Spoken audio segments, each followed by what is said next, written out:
Yeah, one of those issues that is really so grounded in the fight that John Lewis dedicated his life to is the issue of police misconduct. And cities across Georgia and across the country have been the site of demonstrations against police misconduct in recent weeks following the deaths of George Floyd, Rayshard Brooks, Breonna Taylor, and others. What message are you hearing from demonstrators who have taken to the streets in recent weeks protesting police misconduct? And for you, what sort of policy message does that translate into? What kinds of ideas would you support if you were able to go down to the Gold Dome next year? I went down to Woodstock. Um, it's been a few weeks now, but I went down to Woodstock on the Sunday when they were having demonstrations about George Floyd and Ahmaud Arbery, Breonna Taylor, and I don't believe Rayshard Brooks had been murdered at that point, but that, the list is I listed four people, and the list is just almost interminable. You look at it, and it's mind blowing. So, what most of the people that I've spoken with have talked to me about, especially people of color, is their experience like George Floyd, like Rayshard Brooks, where they're just doing things that everybody else does, except they get rolled up on by the police because, and there's nothing else that they can think of that would cause the police to be called, would cause the police to find their activity suspicious, and they have to go into that interaction as the peacemaker. They have to go into that interaction as the professional. They have to try and be the one who's de-escalating. And so to me, when I hear that, I'm like, well, that's not what I was told the police are supposed to do. I was told they come and they solve problems. They come and they make everything better.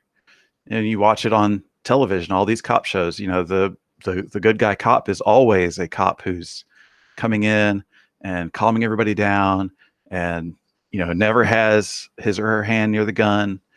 And that's not the experience of most people of color. And I understand that it's also an experience that a lot of people in poverty have, regardless of their color.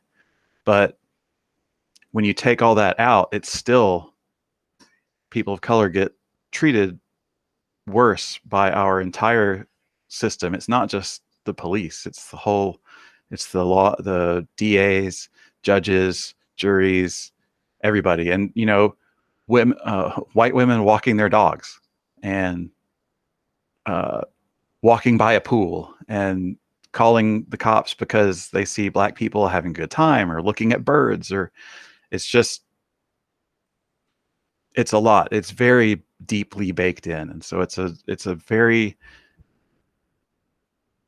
long-term problem. And, like John Lewis has been working on it for 60 years or more when he passed. So there's a lot left to do. And when I think about the things that we could do with police, the defund the police movement is one that has kind of an unfortunate catchphrase that was born out of the hurt and the anger from watching George Floyd and Breonna Taylor and Ahmaud Arbery and Rayshard Brooks and so many others. It's not about, we don't need police. We understand that there are violent people in the world, and we understand that there are people who commit crime in the world.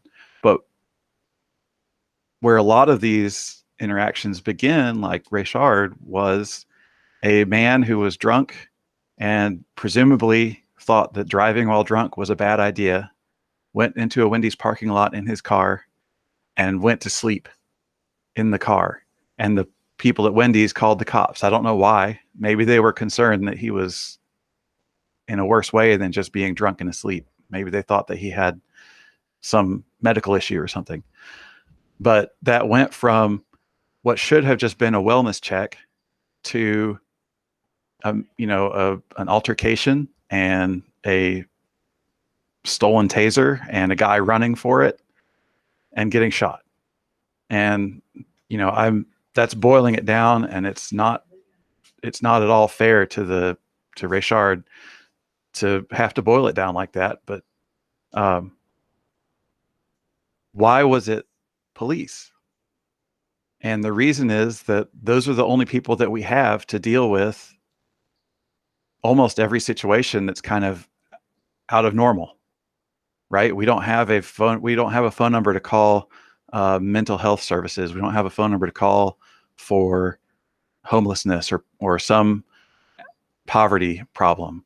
And so I think that the main thing that I would like to do is take some money that we have for police for all their military equipment, and maybe let some people retire and don't replace them, and use that money that we were going to pay for a new police officer to come in and pay some social workers, pay some mental health professionals, pay some poverty specialists, pay some medical professionals to come out when there's a problem and be the first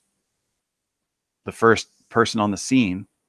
And by all means, there should be a, a police officer nearby, and that social worker, mental health professional, whatever, can come in and they can begin the interaction.